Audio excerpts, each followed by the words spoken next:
আসসালামু আলাইকুম এভরিওয়ান।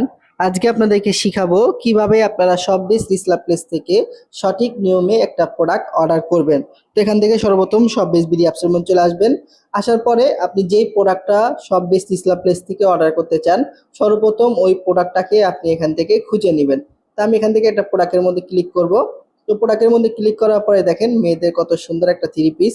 আমি আজকে আপনাদেরকে এই থ্রি পিসটা অর্ডার করে দেখাবো কিভাবে সঠিক নিয়মে শপবিজ রিসেলার প্লেস থেকে প্রোডাক্ট অর্ডার করতে হয়।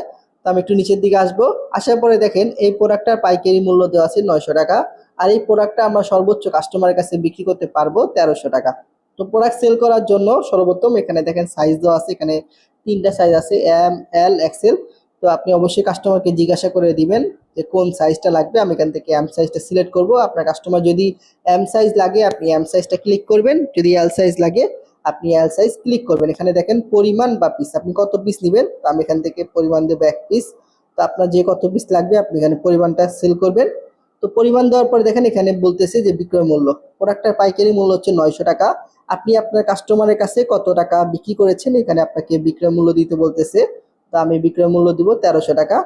তো 1300 টাকা দেওয়ার পরে দেখেন এখানে একদম নিচের দিকে দেখা আছে যে অর্ডার তালিকা অ্যাড করুন। আপনি এখানে ক্লিক করবেন।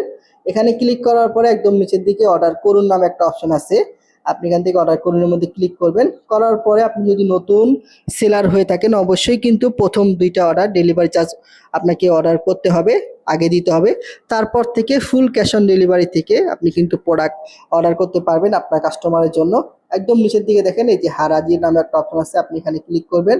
করার পরে এখানে আপনার কাস্টমারের যে মোবাইল নাম্বারটা আছে আপনি আপনার কাস্টমারের মোবাইল নাম্বারটা এখানে দিয়ে দিবেন। তো আমি আমার মোবাইল নাম্বারটা এখানে দিয়ে দিব। দেওয়ার পরে রিপোর্ট চেক করুন, এখানে ক্লিক দিবেন।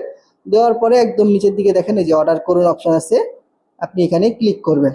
তো এখানে ক্লিক করার পরে আপনি আপনার কাস্টমারের কাছ থেকে ডেলিভারি চার্জ ঢাকার ভিতরে 70, ঢাকার বাইরে 120 টাকা আপনার বিকাশ নাম্বারে নিয়ে নেবেন। অর্ডার করার সময় আপনি বিকাশ নাম্বারে টাকাটা পেমেন্ট করে দিবেন। তো এখানে দেখেন আপনার কাস্টমারের যে নাম আছে আপনি আপনার কাস্টমারের নাম এখানে দিয়ে দিবেন। কাস্টমারের যে জেলার নাম আছে জেলার নাম দিবেন। এখানে কাস্টমারের যে থানার নাম আছে থানার নাম দিবেন। এখানে আপনার কাস্টমারের যে ঠিকানাটা আছে আপনি কাস্টমারের ঠিকানাটা বসিয়ে দিবেন। দেওয়ার পরে আপনি যদি একদম নতুন সেলার হয়ে থাকেন, আগে কোনো প্রোডাক্ট সেল করে না করে থাকেন, তো অবশ্যই কিন্তু আপনি ডেলিভারি চার্জটা আগে নেবেন। ঠিক আছে, প্রথম 2টা অর্ডারে ডেলিভারি চার্জ অবশ্যই আপনি আগে নিতে হবে। আপনাকে এখানে প্রশ্ন করছে আপনি কি ডেলিভারি চার্জটা নিয়েছেন, আপনি এখানে দিবেন হ্যাঁ আমি ডেলিভারি চার্জটা নিয়েছি। আর আপনি যদি আগে 2টা প্রোডাক্ট সেল করে থাকেন এবং আপনি যদি ক্যাশ অন ডেলিভারিতে দিতে চান তাহলে কিন্তু আপনি এখানে দিবেন যে না আমি ডেলিভারি চার্জটা নিয়ে নিই। আপনি যেহেতু নতুন আপনি এখানে দিবেন হ্যাঁ আমি ডেলিভারি চার্জটা নিয়েছি। নেওয়ার পরে আমি যেহেতু পুরান এখানে কাজ করি আমার